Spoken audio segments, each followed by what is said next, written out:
Halo, Assalamualaikum. Waalaikumsalam, Pak. Waalaikumsalam, Pak. Alhamdulillah. Ya. Jadi, terima kasih. Pada hari ini kita akan kuliah lagi ya. Kuliah ke berapa? Kedua ya. Kedua. Sebentar ya.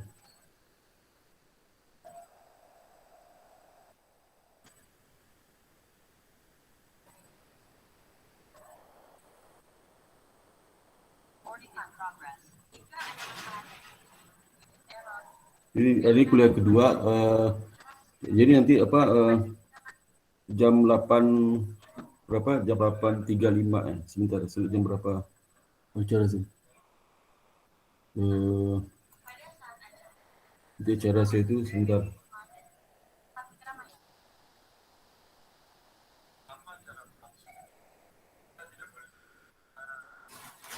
Sebentar Mbak ya.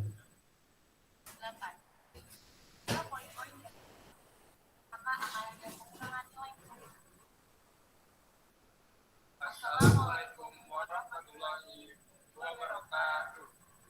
Selamat pagi dan salam sejahtera.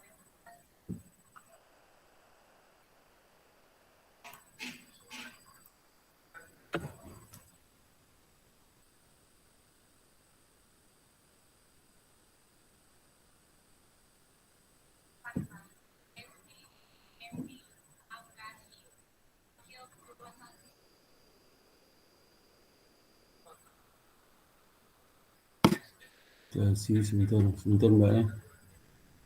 Kirim buku.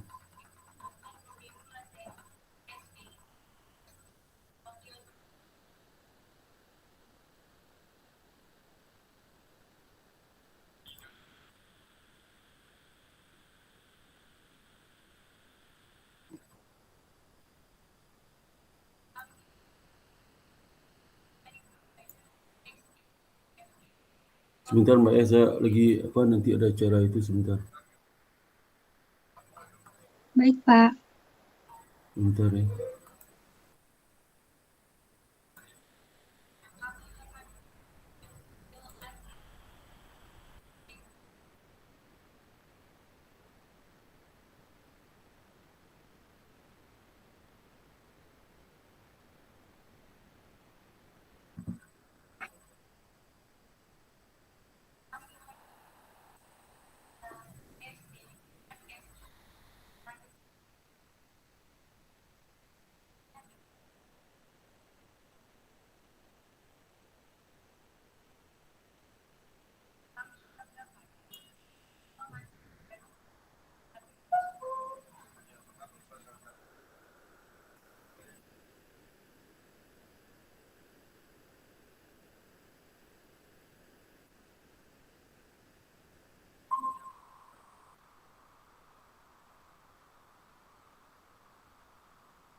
Recording in progress.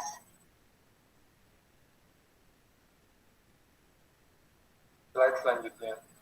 1, 2, 3.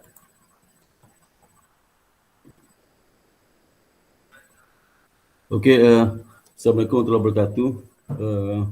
Nanti jam berapa saya tahu jam berapa nanti deh. Sebentar saya melihat jadwal acara di stasiun lemak siswa itu ya.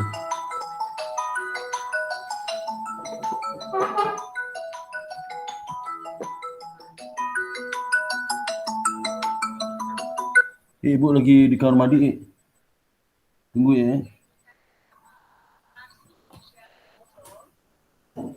Ibu lagi kamar mandi.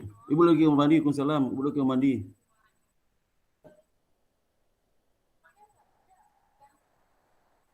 Enggak tahu saya agak tunggu ibu aja, tunggu ibu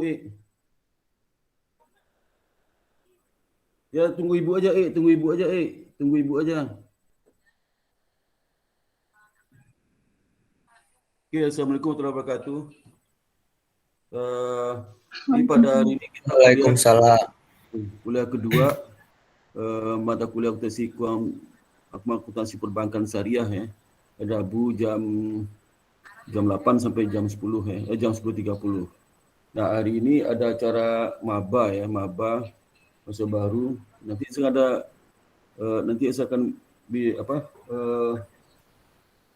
ini saya ditugasi untuk ngasih sambutan juga ya. Nanti jam 8.35 tu ya, 8.35. Jadi nanti 8.35 saya kita itu dulu bukan keluar ya. Nanti setelah itu kita masuk lagi.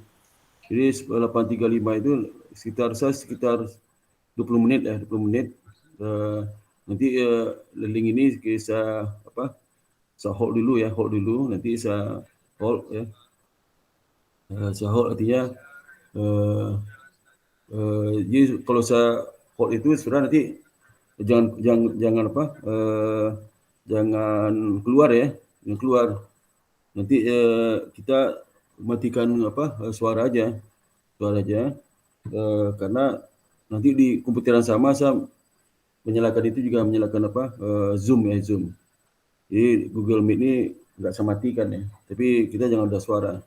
Saya kunci suara saya matikan ya. Suara mute ya, suara mute aja suara semua ya. Nanti ke itu selesai saya masuk lagi sini. Bukan saya keluar ya, suara mute-nya saya buka lagi ya. Kita lanjut lagi kuliahnya ya. Karena kenapa nggak bisa saya minta izin kan, saya sendiri yang ngasih sambutan ya. 8.35 kayaknya. Jadi itu yang dapat sampaikan. Untuk itu kita kuliah kedua ya. Saya buka materinya. Bentar.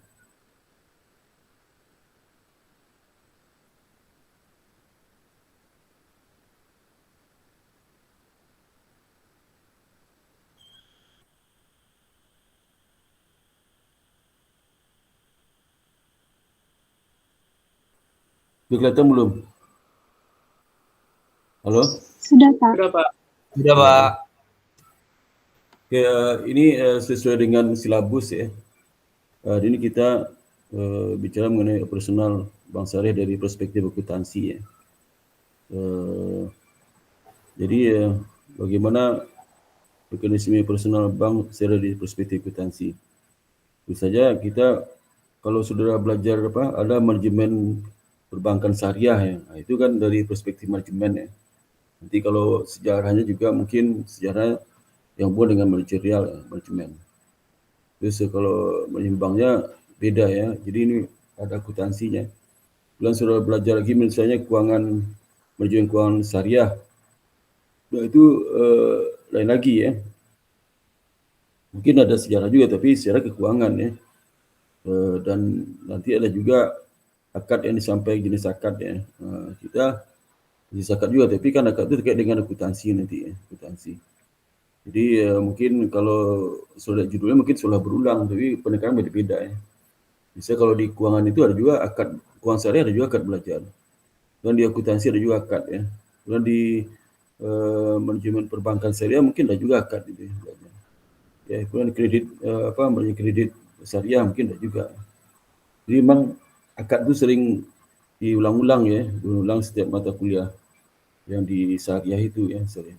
Tapi kan akad itu dibicarakan kan kalau khusus satu semester kan enggak ya. Tapi setiap ketemu itu pasti belajar berulang akad, mudharabah, murabahah dan sebagainya. Nanti kita akan bahas mengenai sebentar ya. Sudah saya buka nih saya sudah saya buka yang itunya saya buka ya. Video sudah saya buka ya. Sebentar. Takutnya belum saya buka nih. Udah ya.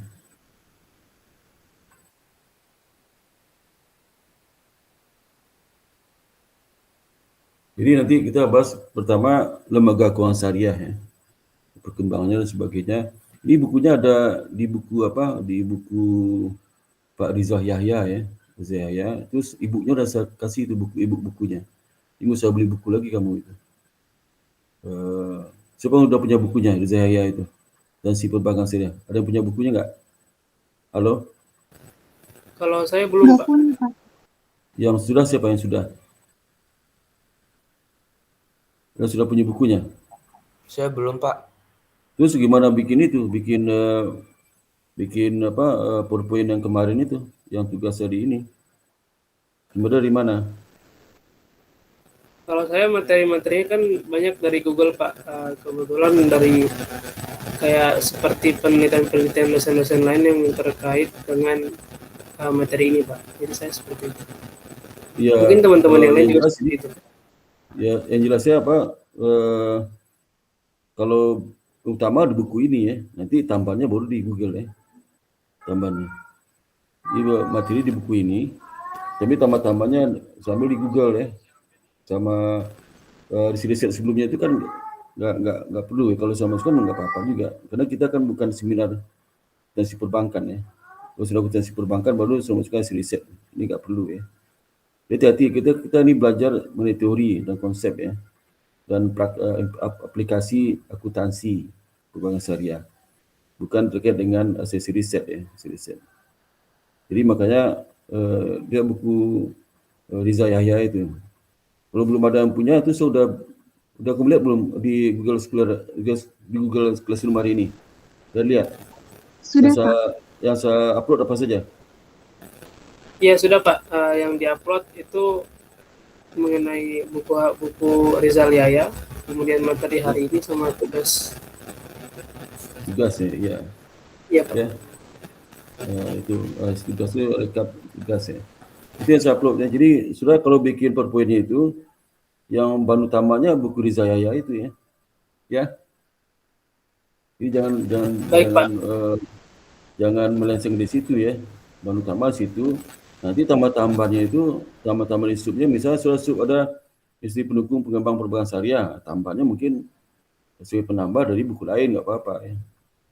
Ya, tapi jangan bikin materi baru, takutnya nggak relevan ya, relevan. Jadi, Baik, Pak. ya itu ya, itu caranya ya. Jadi misal mekanisme pengumpulan dan penyaluran dana, nah, kemudian di buku Rizaya itu nanti tambahkan contohnya misal di buku lain ya. Nah, itu pokoknya seperti itu, tapi jangan hilangkan ya. Gitu. Dan itu juga minimal 60 menit ya, minimal. Saya lihat kemarin lupa saya ngasih persyaratan di dalam tugas itu 60 menit. Jadi kemarin udah 15 menit sudah selesai ya. Ada 30 menit sudah selesai. Karena sudah menjelaskan apa yang dibaca ya. Yang dibaca aja. Baca itu boleh sekali baca, tapi kalau baca jelaskan maksudnya apa gitu ya. Ini kita membahas lembaga keuangan syariah, kemudian bahas syariah dan perkembangan di Indonesia, kemudian institusi pendukung pengembangan perbankan syariah itu. Kemudian master plan dan roadmap perbankan syariah Indonesia. Ya. Kemudian juga Undang-Undang Nomor 2, ini pengertian dan landasan hukum bank syariah. Ya. Ada landasan hukum itu Undang-Undang Perbankan Syariah Nomor 21 tahun 2008 ya. Nah, bagaimana mekanisme pengumpulan dana dan penyaluran dana dalam bidang keuangan kegiatan sosial dan komersial bank syariah ya. Sebentar saya lihat dulu cara saya, takut lupa saya sebentar. Jam berapa saya? Takutnya saya lupa sebentar ya. Maba mana? Kita maba. Maba pagi.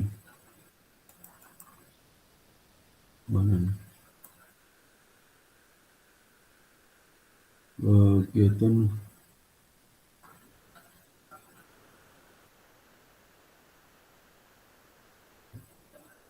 saya nggak ketemu di jadwal mana. Sebentar ya. Sebentar deh. Baik, Pak. Ini panitianya nggak mau ngasih apa? Harus diulang lagi, ulang lagi ininya. Dua caranya itu. Tengah tuh jauh-jauh mana nih?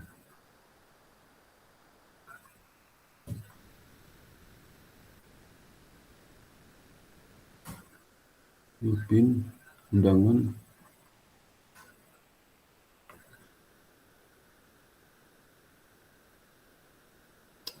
Waduh, udah nggak ada nih, nggak diundangnya. Oh ini. Bentar.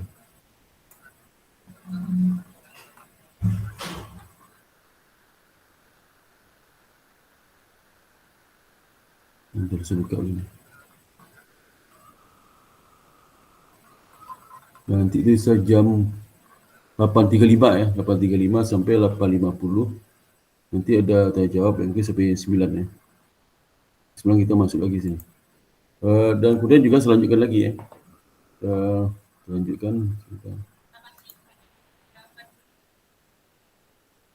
Kemudian master plan dan roadmap perbankan syariah Indonesia ya. Kemudian pengertian dan landasan hukum bank syariah. Itu sudah ya. Pengerisme pengumpulan dana dan penggunaan dana dalam bidang kegiatan sosial.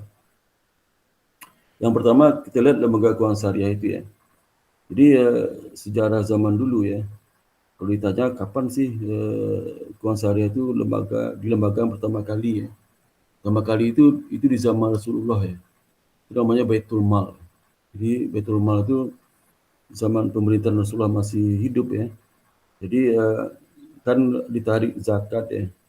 Kemudian zakat itu digunakan untuk apa? Untuk pembiayaan pemerintahan Rasulullah waktu itu ya, pemerintah Islam.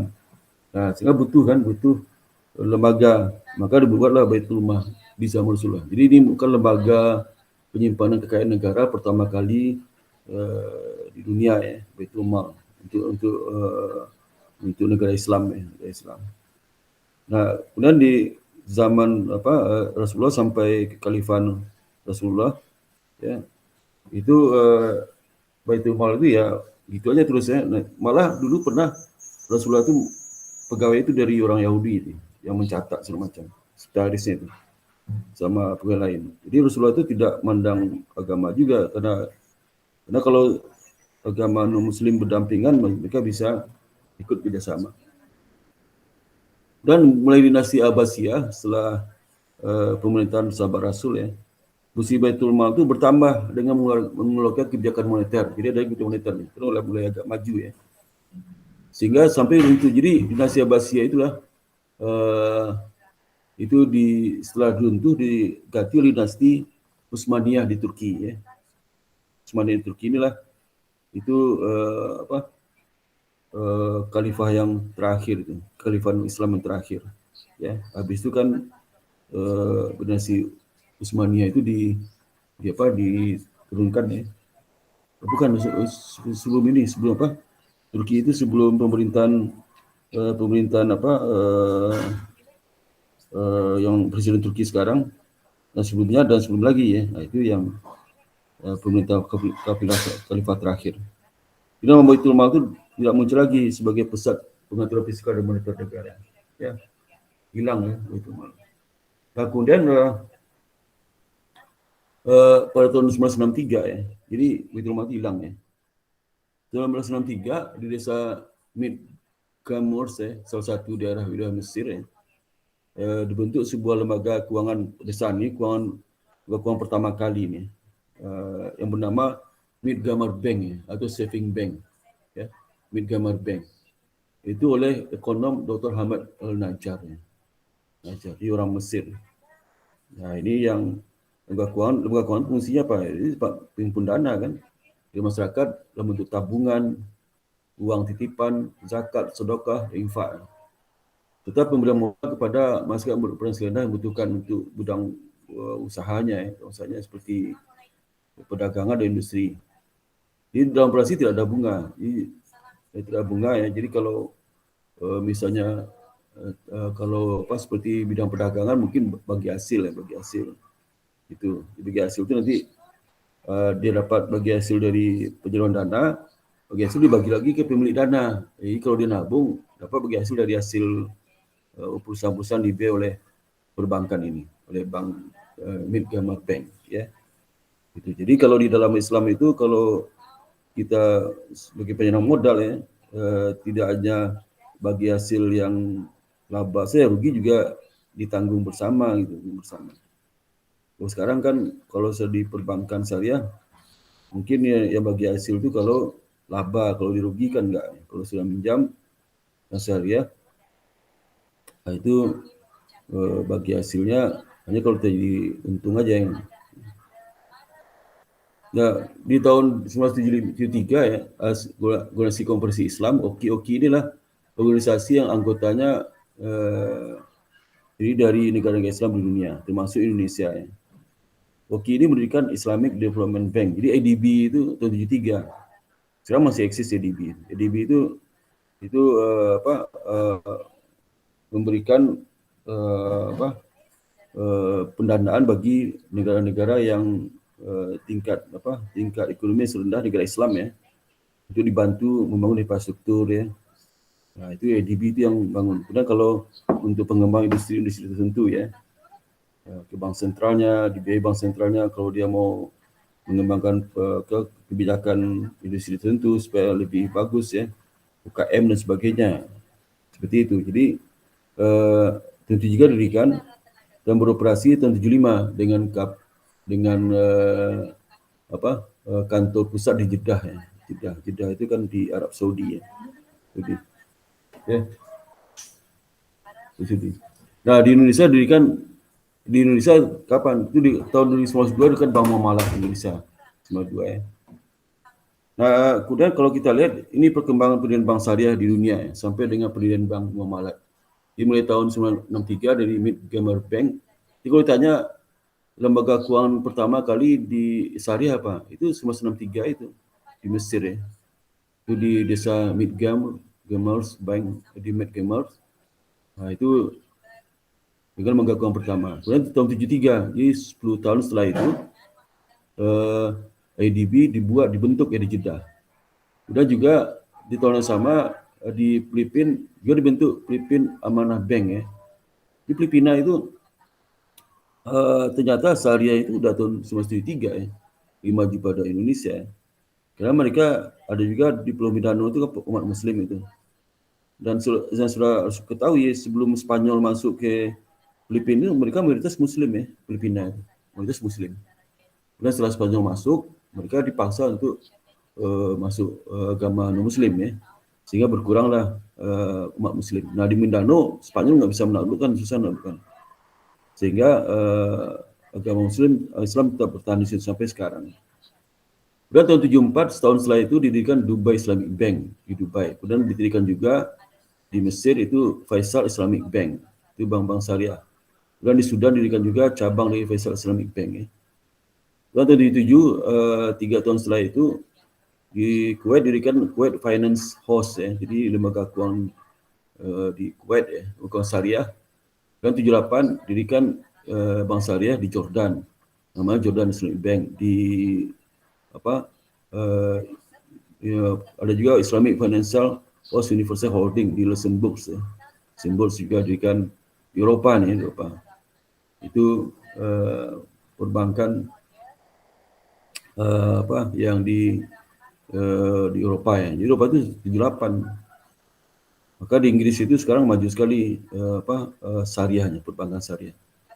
Bukan di negara muslim ya, tapi negara non-muslim masalah. Karena 78 mereka sudah mulai mendirikan perbankan syariah.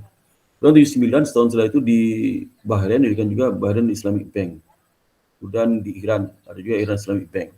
80 ada Islamic International Bank di Kairo. Kemudian menyusul 81 di Eropa itu banyak sekali berdiri bank syariah seperti Switzerland di itu namanya Dar al-Mal al-Islami. Dan di England, Inggris, Islamic Finance House. Dan Jordan, namanya Jordan Finance House. Dan di Sudan, Islamic Bank of Western Sudan, ini di daerah Timur Tengah ya. Tahun 1982 berdiri lagi bank syariah di Bangladesh, Islamic Bank Bangladesh. Jordan ada lagi Kibris Islamic Investment House ya. Dan tahun 83 berdiri lagi Qatar Islamic Bank di Qatar. Kemudian di Sudan, kemudian di Bahrain ada lagi cabang Faisal Islamic Bank yang berdiri 1974 buka cabang di Bahrain. Dan Bank Islam Malaysia udah mulai tahun 83 buka. Kemudian Faisal Islamic Bank buka lagi di Senegal cabangnya. Kemudian di Denmark, kemudian di Nigeria, ya, kemudian di Sudan lagi, kemudian ada di Sudan lagi. Sudah banyak perbankan syariah. Nah, 1984 buka lagi bank syariah di Jordan, di Bahrain, dan di Turki ya. 1985 buka lagi bank di Mauritania. Mauritania itu di daerah mana? Daerah Mauritania ini di daerah Afrika, lupa saya. Di Al Barakah Islamic Bank. Nah, Indonesia baru 92. Jadi kalau kita lihat dari perjalanan lembaga syariah tahun 1963, pertama kali bentuk di Kairo, di 1963 baru berapa 29 tahun ya. Di 9 tahun baru 19 ya. Ya, 29 tahun baru dibuka di Bank Muamalat Indonesia ya. Nah, lembaga keuangan syariah di Indonesia itu pertama itu Bank Umum Syariah ya. Jadi lembaga keuangan syariah, ini lembaga keuangan bukan nama banknya, lembaga keuangannya ya. Itu Bank Umum Syariah ya. Udah Bank Pembiayaan Rakyat Syariah. BPR. Jadi ada Bank Umum Syariah, ada BPR, ada Unit Usaha Syariah. Unit Syariah itu bank konvensional yang ingin melakukan transaksi syariah itu dibentuk unit ya, usaha syariah di bank konvensional itu. Kemudian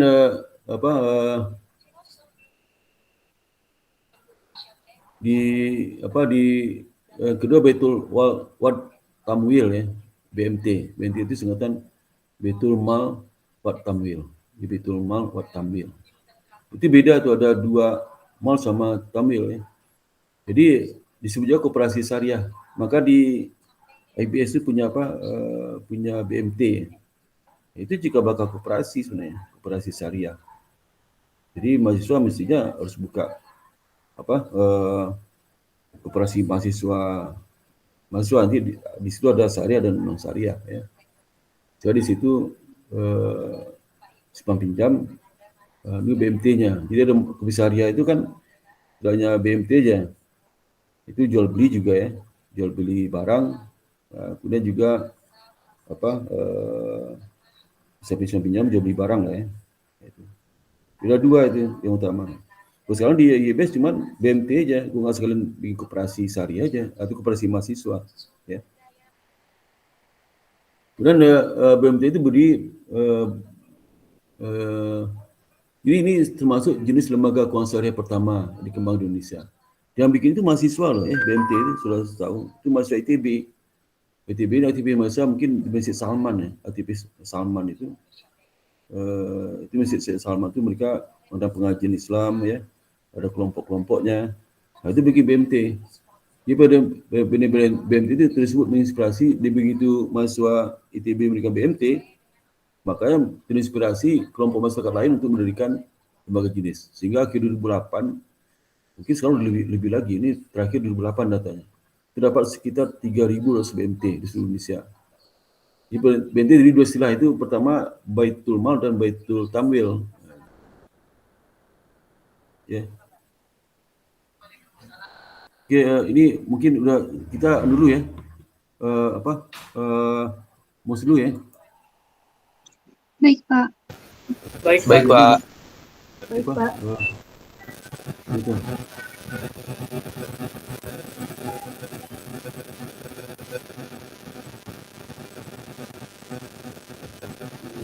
Pertama ketua panitia, mungkin kita sebentar saya ini. Jimmy itu sudah saya mode aja ya, mode ya ini.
Sorry.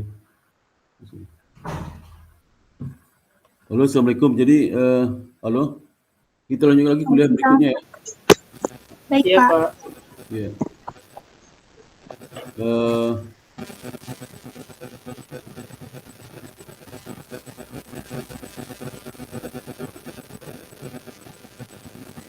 Saya lanjutkan tadi ya. Kelihatan belum?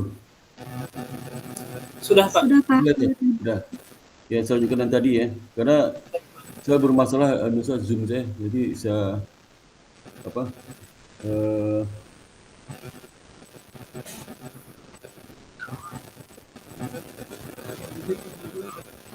Bentar.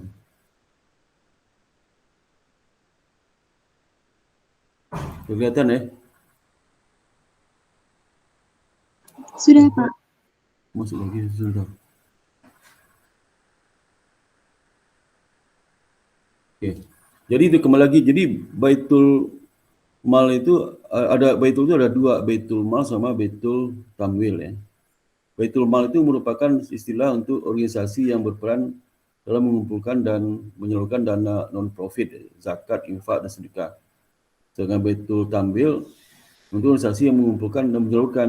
Jadi ada dua. Jadi satu hanya mengumpulkan saja, mengumpulkan dan menyalurkan, yang Baitul Mal ya, dana non-profit, zakat. Yang satu lagi untuk yang organisasi mengumpulkan dan menyalurkan dana komersial. Jadi, kalau tadi kan kalau Baitul Mal untuk yang sosial sosial. Kalau yang Baitul Tamwil yang komersial. Kalau sosial itu seperti dana non-profit ya, zakat, infak, dan sedekah. Itu kan kembali dipungut administrasi, bagi hasil nggak ada ya. Kemudian juga BMT memiliki peran ganda ya. BMT peran ganda ini apa nih sebentar. Ini ada fungsi sosial dan fungsi komersial. Udah kelihatan, masih kelihatan tuh apa PowerPoint-nya? Halo? Kelihatan Pak. Jadi dalam operasinya BMT biasanya menggunakan Badan Hukum Koperasi.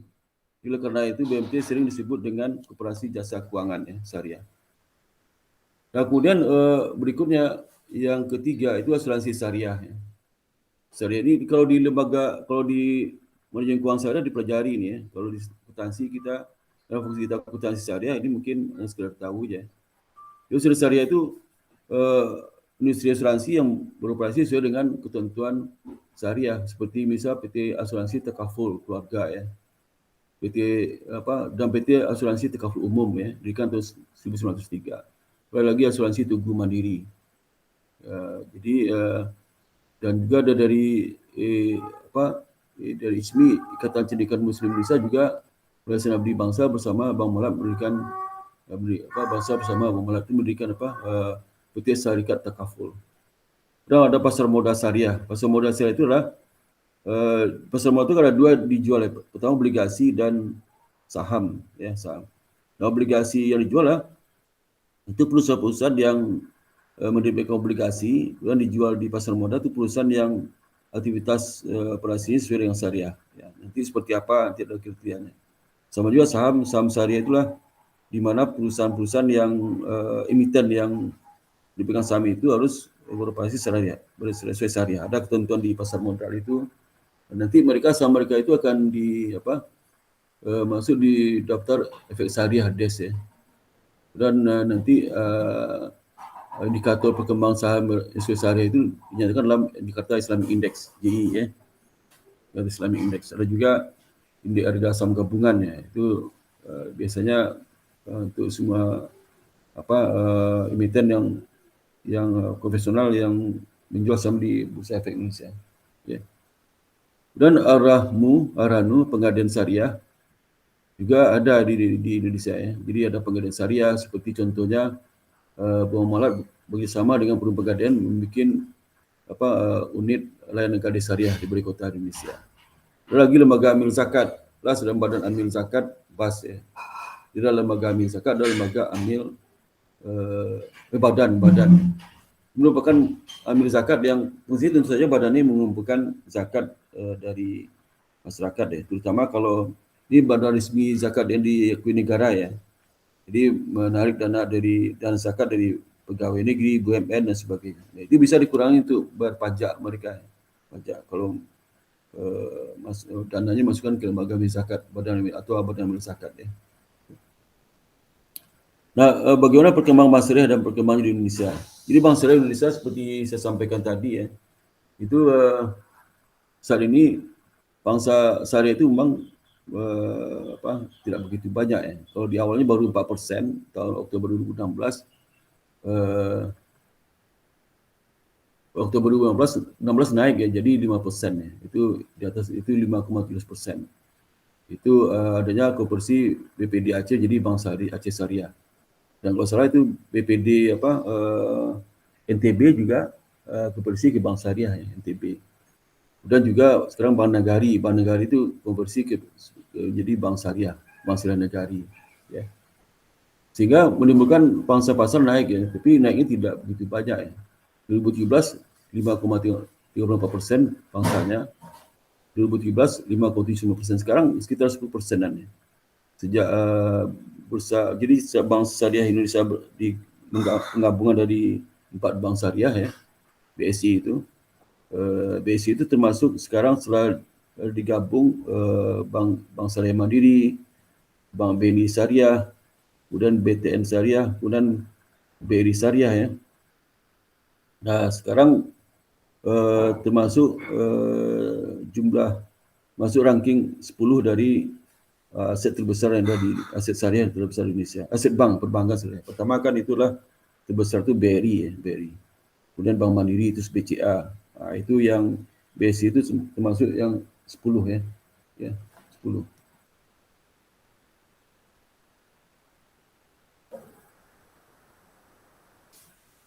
Dan juga dari segi unit unit syariah ya. Pada bulan Desember 2017 jumlah bank syariah sebanyak 13 perusahaan. Jumlah unit syariah sebanyak 21 unit dan BPRS sebanyak 167. Sekarang sudah berkembang sekali ya. Nah, yang ketiga institusi pendukung pengembangan perbankan syariah ya. Institusi pendukung perbankan syariah itu seperti Islamic Development Bank ya. Kemudian ini yang internasional. Jadi ada institusi pendukung pengembangan perbankan syariah. Tentu saja institusi pendukung ini terkait dengan regulator ya. Dia membuat regulasi, kemudian juga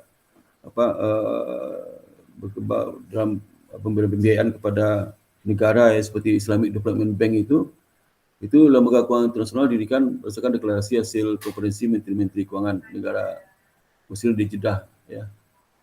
Seperti saya sampaikan didirikan bulan Juli 1975 ya.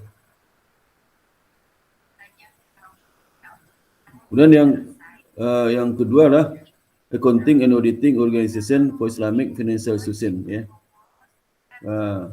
Ini juga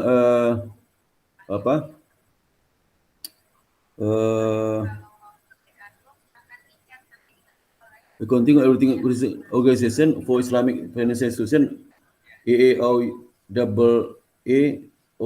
ya. Merupakan lembaga internasional yang bersifat otonom dan non-profit yang menyiapkan berbagai standar akuntansi, audit, tata kelola, governance, etika, syariah bagi lembaga-lembaga keuangan Islam ya. Jadi ini didirikan oleh beberapa lembaga keuangan Islam tanggal 26 Februari 1990 ya. Jadi nanti dia fungsinya menyusun berbagai standar audit, tata kelola, governance, etika, syariah bagi lembaga keuangan syariah di negara-negara Islam ya. Ini Indonesia termasuk di sini Indonesia di OV ini. Malah kalau Indonesia itu tiba adalah Bank Indonesia ya. Ini International Islamic Financial Market ya. Lembaga internasional ini didirikan untuk mengembangkan pasar modal. Jadi pasar modal yang di Indonesia itulah aturan dan ketentuannya mengacu kepada International Islamic Financial Market ya. Jadi mereka menentukan bagaimana kebijakan sistem dari pasar modal syariah itu, menentukan nanti negara anggotanya kalau bikin kebijakan pasar modal syariahnya harus mengacu ke sini. Seperti Bahrain, Brunei, Indonesia, Malaysia, Sudan, IDB. Jadi fokusnya yang digarap oleh IFM inilah standarisasi pasar primer, sekunder, pengembangan instrumen kepatuhan syariah, riset dan pengembangan dalam pasar modal.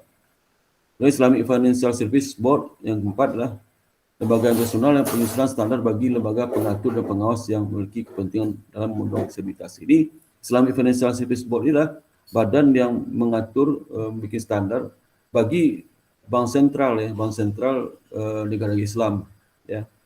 Ini di Bank Indonesia termasuk yang inisiasi juga ini ya. Kemudian institusi pendukung pengembangan perbankan syariah di Indonesia seperti Bank Indonesia ya. Bank Indonesia ini regulator yang bagi perkembangan seluruh bank umum dan PER di Indonesia. Ya. Ini kemudian Dewan Syariah Nasional merupakan bagian dari MUI yang membuat fakta terkait produk syariah. Ya. Waduh, ini mungkin saya coba masuk lagi, nggak enak juga sih. Tadi saya ada masalah ya, dengan Zoom saya. Ini saya ulang lagi sekarang ya, ya. Saya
halo Mas, adik mahasiswa mungkin saya tutup dulu Google Meet saya nggak bisa, Zoom saya nggak bisa nyala dua-duanya ternyata.